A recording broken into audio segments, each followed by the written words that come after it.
A top Democrat exploits 9/11 with the January 6th events. Hillary Clinton goes after the GOP. And Brian Stelter, the ex-CNN host, has a plush job at Harvard. All that and more here on The Bald Brad Show.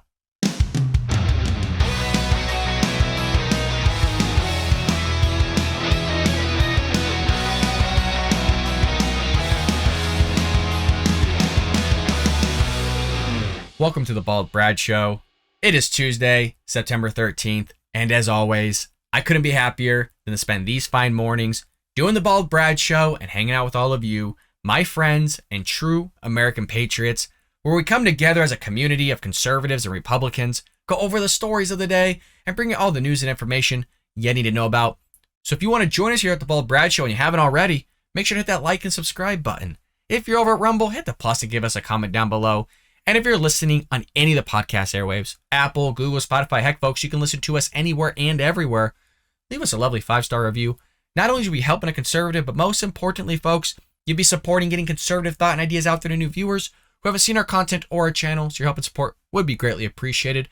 With that being said, the big story of the day in the last couple days, ever since 9/11, has been the Democrats' attempt to just slander the GOP and make connections to the 9/11 attacks with the January 6th events.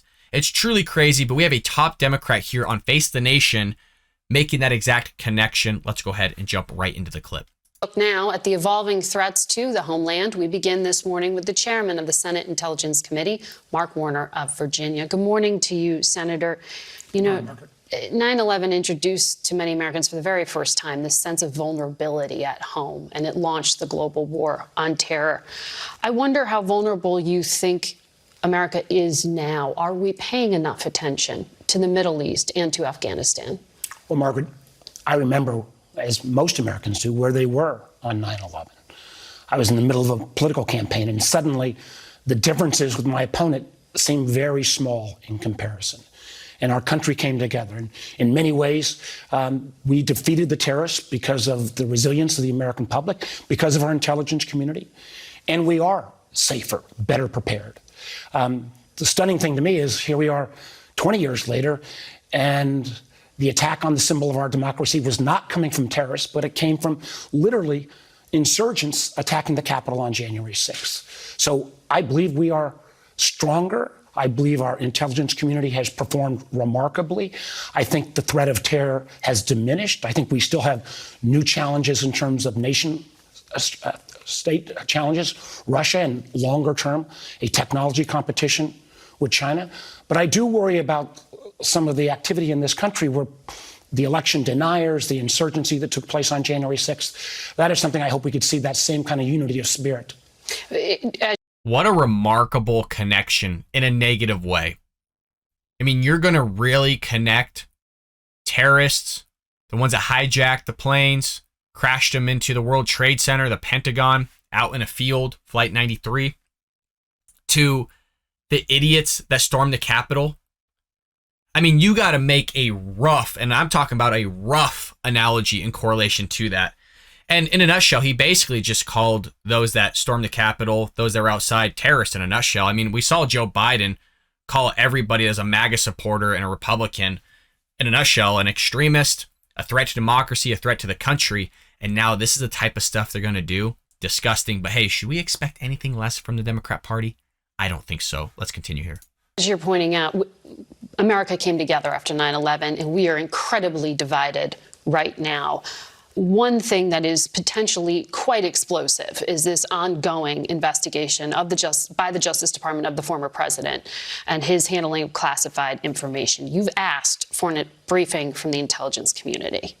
Given how sensitive this is, why should anything be shared with Congress, given that this is an ongoing investigation? Because as the chairman of the Intelligence Committee, and I'm very proud of our committee, we're the last functioning bipartisan committee, I believe, in the whole Congress. The vice chairman and I have asked for a briefing of the damages that could have arisen from mishandling of this information. And I believe it's our congressional duty to have that oversight. Remember, what's at stake here is the fact that if some of these documents involved human intelligence and that information got out, people will die. If there were penetration of We don't know our that signals intelligence. Literally years of work could be destroyed. We talk about the enormous... There is some truth to what he's saying here, okay? Again, just because I'm a Republican and conservative doesn't mean that I'm always going to take the side of Trump. Those documents should have been obviously given to the National Archive. There is some truth to what he's saying here in terms of the documents that are there. But what I find interesting the most is she doesn't follow up with the asinine thing that guy said not once but twice regarding 9/11 and January 6th. Where's the follow-up here? Where is the journalism that's being conducted?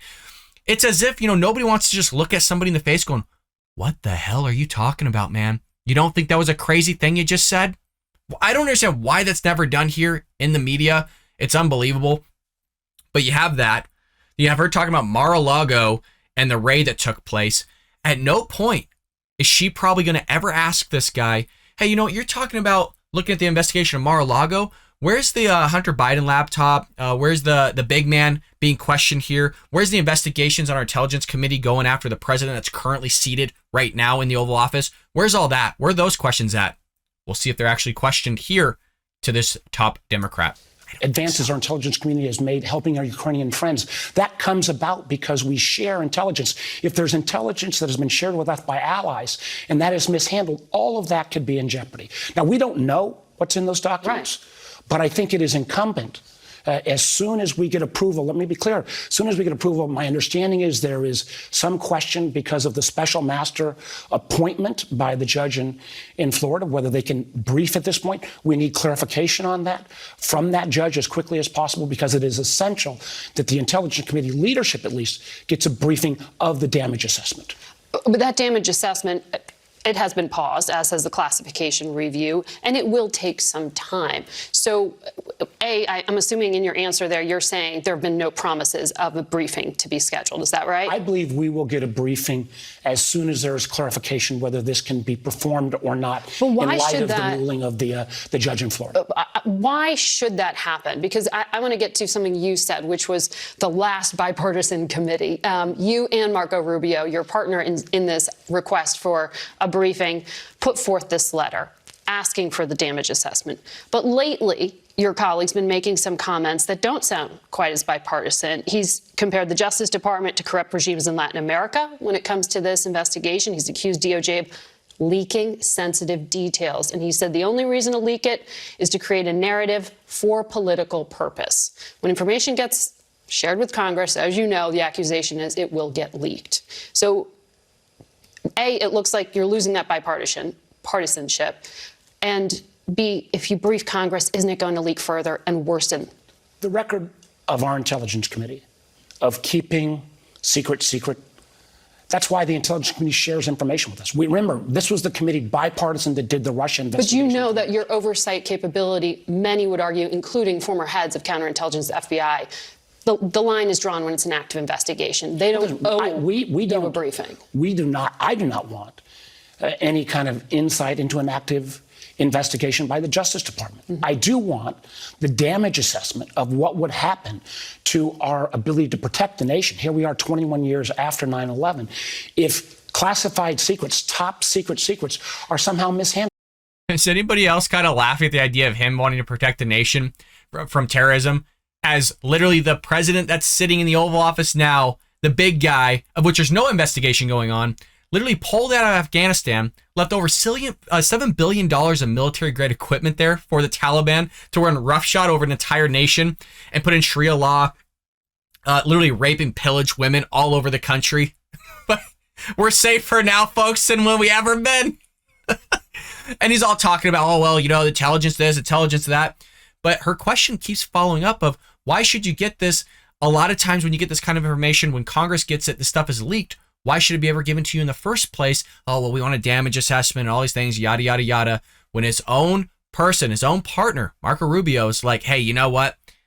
It's Banana Republic. The things they did to this guy is outrageous. They've been going after witch hunt for freaking 5+ years now with this guy. Leave him alone, but they can't leave him alone. And the same people that wanted Trump out of all our lives for all those years, that's why they voted him out of office. They didn't want to hear his name. They didn't want to see his face. They removed him off social media. They can't stop with this man. They freaking have Trump derangement syndrome. They freaking are addicted to the orange man, bad man, Donald J. Trump, the 45th president of the United States. They can't leave the guy alone. They need him. I pointed out earlier, people could die, sources of intelligence could disappear, the willingness of our allies to share intelligence could be undermined. And I think we need that assessment to make sure if on a which you ongoing, will get, but I think we need it's going to take some time. I think we need it sooner than But later. to that point, because it's so sensitive, because the country's so divided, because you already have in many ways a target being put on the back of law enforcement, isn't it more important to get it right, to be deliberate, and not to be fast here? I want the details just as much as you do. I do not think we should have, as the Intelligence Committee, a briefing on the ongoing investigation. What our responsibility is to assess whether there's been damage done to our intelligence collection and maintenance of secrets capacity. That isn't a damage assessment that, frankly, even the judge in Florida has said can continue. Before November? Listen, once we get clarification from the judge in Florida, and again, I don't think we can cherry pick what part of the legal system we like or dislike. I have trust in our legal system. I may not agree with the decision of the judge in Florida, but I respect our Department of Justice. I respect the FBI. I think they are trying under extraordinarily difficult circumstances to. All right, so he's just giving a bunch of political answers. Interesting, though, and I actually like that question she threw in there of like, oh, well, before the midterms, basically, to see kind of what happens. Is the information going to be leaked out there to the public before the midterms? All sorts of stuff could happen with this. I just love the fact, you guys, they're losing their crap. They want this whole damage assessment. It was in freaking boxes in the dude's closet in Mar-a-Lago, and they're freaking out about everything. It's on par with like them with Donald Trump shaking his hand to have a freaking glass of water, and they said that he was unfit to hold office. All the while you have Joe Biden leaking information left and right, has been on voicemail, videotape, camera. He's in the emails themselves. He's called a big man. His freaking son is snorting cocaine off a dog's back. Not really, but pretty much out of the ass crack of a prostitute. All these things are going on. Nothing. Nobody's going to bat an eye on Joe Biden, but they're going to do everything they can because there's a shoebox with freaking some documents in the ex-president's house. Go figure. So that's how things are going to be ran with this country. No wonder we're divided, because the Democrats will not let up on that man. Speaking of Democrats not letting up and also making the connection to January 6th, 9/11, you got Hillary Clinton back in the news. She will not go away. We all wished after she lost to Donald J. Trump, she went out in the woods and left everybody alone for a while. We all thought she would stay there. Be like the Blair Witch Project. You know what I mean? Build your own hut, stay away, just be that witch that nobody wants to talk to, that everybody's going to stay away from as well. Nope. She got to come back in the spotlight and ruin everything. Former Secretary of State Hillary Clinton joined CNN's Dana Bash on the anniversary of 9/11 terrorist attacks to talk about how she hopes Americans will find a way to put political differences aside and come together as a country, as we did following the attacks, only to turn around and suggest that political and ideological extremism during this time in our country is every bit as dangerous. It's amazing that she's going to say this. The president literally like a week and a half ago just got done calling like 70 or 80 million Americans extremists and a threat to democracy in the country. And she's going to come chauffeur this stuff out and tell us, oh, you know what? I hope we could just put things aside. After this was a lady that also called 70 to 80 million Americans bigots. So remember how you're all deplorables? Remember that whole thing? It's so rich coming from the Democrat Party to try and tell us morals. I mean, that is literally one of the things the progressive left lacks is morality. They don't put that in their hierarchy of structure. It doesn't make sense. Their structure is based on race. It's based on diversity. It's based on skin color. That's where their whole thing comes from. They don't have morality. They don't have that in their heart, in their hierarchy of how things should be placed and organized. No. But oh boy, is it rich, her coming out and saying all this stuff. We got a clip here of CNN and just kind of watch the host. It's a little blurry, but just watch the host's reaction here with how she's saying this stuff. Is that lost so much on that terrible day. And we have also, I think, been reminded about how important it is to try to deal with extremism of any kind, especially when it uses violence to try to achieve political and ideological goals. So I'm one who thinks that there are lessons still to be learned from what happened to us on 9/11 that we should be very aware of during this time in our country and the world's history. So another Democrat correlating the 9/11 events to January 6th in a nutshell, without saying it, basically calling certain GOP people extremists. And if you're going to make that connection to what took place in 9/11 in a nutshell, you're also calling them terrorists. Now, I can't be clear enough, and I'm sure all of you are with me on this one. The idiots that stormed the Capitol are just that, idiots. They're not conservatives. They're not Republicans. They could say that all they want. That's not something that you do. Storm the Capitol because you didn't agree with the election. We all agree that there was problems with it. I don't think there's enough evidence to prove that it would have swung the election, but I want things to be figured out here in terms of maybe not mailing somebody 5 freaking ballots, not allowing dead people to vote, not allowing people that don't even live in certain properties somehow being registered to vote in a state of which a property they don't even live at. So look, I'm right there with you on being pissed about the election.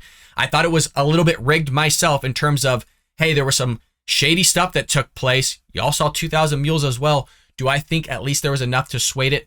No, I don't think so. I know some of you at the Bald Brad Show probably don't agree with that assessment, but that's just where I'm at on terms of the evidence that I've had in front of my eyes and that I've been able to see. I would like this stuff to be fixed, but it's just amazing. It's amazing how somebody like Hillary Clinton that had all this stuff on her servers, she bleached it and did everything. Whole Benghazi debacle is going to come out and tell us how to sit there and put political differences aside and then follow up by basically correlating the freaking January 6th events to 9/11. It's amazing. It is absolutely astonishing. You had Dave Rubin, as you probably saw at the tail end there, going to hop in and make some claims here. Dave went on to recall that the violent extremism of groups like Antifa and Black Lives Matter, who are rampaging through our cities for months during the summer of 2020, are never brought up. You had the Intelligence Committee, top Democrat, not bringing it up in the first segment. Hillary Clinton's not bringing it up. You have these news outlets here that are conducting interviews, not bringing it up, where literally they ran roughshod over cities and burned them down, spending billions of dollars in damages. But no. None of that could be spoken of. Remember, there was also a clip from 2016 when the Clintons, infamous for a basket of deplorables speech in which she called Trump supporters racist, sexist, homophobic, xenophobic, Islamophobic, to debunk the claim that Republicans are responsible for today's divisive political climate. It's so outrageous. It makes your head spin. And again, I think the one thing that bugs me the most is not just the fact that the Democrats and Hillary Clinton are doing this. It's expected, to be quite frank. The thing that bugs me the most is the journalists are no longer journalists anymore. They have to sit there and rub the feet and the shoulders of the Democrats, not follow up with actual really good questions, and just look them in the face going, what the hell are you talking about? Do you not just realize you said an asinine thing? Like, why can't that ever be a thing anymore? You know what I mean? If you want ratings, I would watch that. Even if they did it to a Republican, I would watch and be like, holy crap, finally somebody's calling out a politician here. Finally somebody's standing up for the American people. We're not beholden to Trump. We're not beholden to Joe Biden or any politician out there. They look at us like peasants, folks.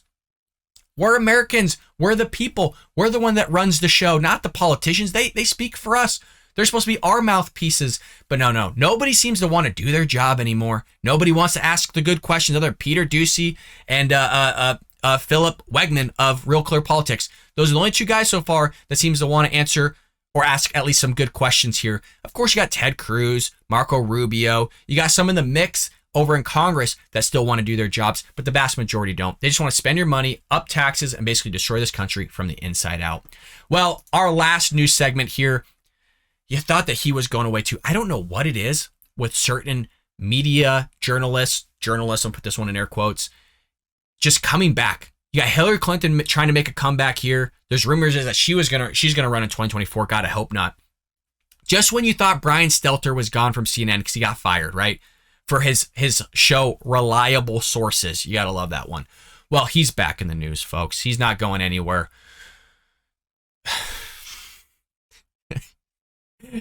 I guess the short answer here, folks,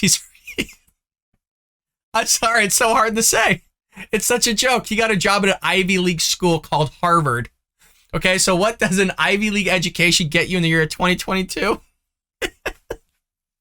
Life lessons on democracy and media from the likes of Brian Stelter.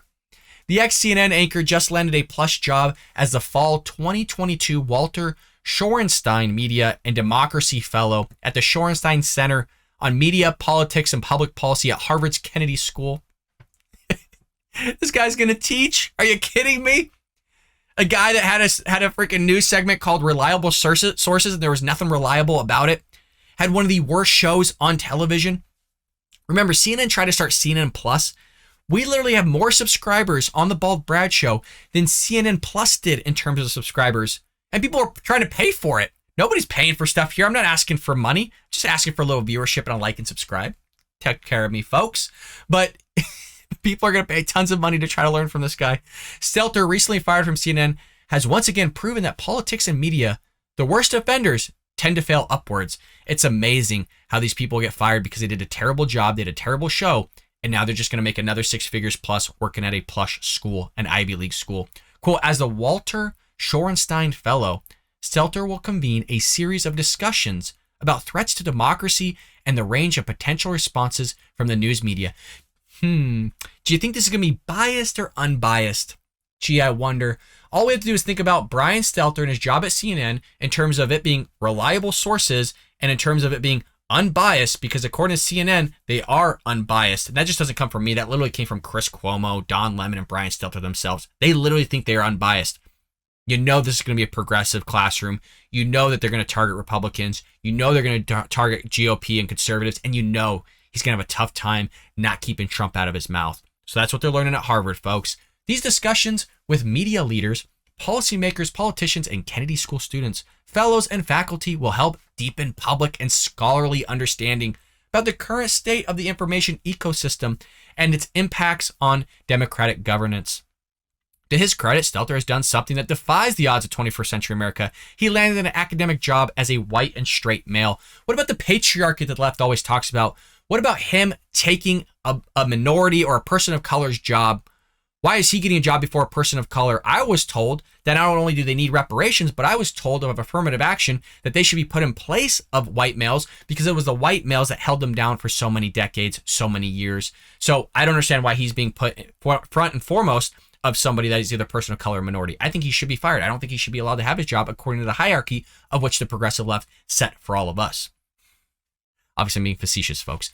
Based on the left standards and Harvard student admission system, those immutable characteristics do little to advance diversity, equity, and inclusion. Just basically what I said. They just said it nicer. Nonetheless, Stelter is now an esteemed fellow at Harvard and can opine about dangers to democracy. In short, his class likely won't be that much different from his Sunday show. Stelter regularly spent his time parroting White House talking points, even asking former White House Press Secretary Jen Psaki for tips on how to cover the Biden administration. Thus, it probably is not an incorrect prediction to speculate his lectures will be chock full of denigrating MAGA supporters and threats like the White House has been doing in recent weeks, just espousing the threats of the correlation that the Democrats are pushing that we just saw in the first two segments between January 6th and 9/11 is just going to be thrown in there as well. You also have the University of Chicago hosting a Disinformation and Erosion of Democracy conference in April. Oh, just lovely. Stelter was one of the experts on the stage, folks. Can you believe it? A guy that works for CNN that's talking about disinformation and erosion of democracy was one of the people on the stage on the panel. You can't make it up. You really can't. It's just unbelievable. Freshman Christopher Phillips calls out Brian Stelter and CNN for being a purveyor of disinformation. Absolutely correct. He points to the Russian collusion hoax, Jussie Smollett, the smears of Justice Kavanaugh and Nick Sandmann, and their dismissal of the Hunter Biden's laptop, just to name a few, but it's okay. He's going to sit there and be a panelist for disinformation and the erosion of democracy. You got to love it. You got to love it. The guy spent his whole career eroding our democracy, eroding and spreading lies. Fake news. It's all wrong, Brian Stelter. Where's the lemon bean at? Where's Don Lemon? Is he going to be the next professor, the next fellow of all this, of disinformation? So, I mean, I could go on with this, folks, but you get it. Y'all get it. He's disinformation person that's pushing disinformation, but he's going to tell you what the disinformation is. Very similar to Joe Biden and the DHS Secretary Alejandro Mayorkas trying to push through that Truth Council, if you all remember that, where the government was going to tell us what was truth and what isn't. Very similar to what these media outlets are going to do in conjunction with the social media platforms. like Twitter and Facebook, when the election comes up, they're going to sit there and tell us what is truth and what is false, what is misinformation, what is disinformation. All the while, if you say something that actually is true, then you're going to be silenced. You're going to be suppressed this coming midterm election. You got to love the news that's out there, folks. You got to love the hypocrisy and the irony of all of it. As always, thank you so much for joining me this fine morning for this Bald Brad Show. Make sure you hit that like and subscribe, folks, and I'll see you tomorrow for another episode here on the Bald Brad Show.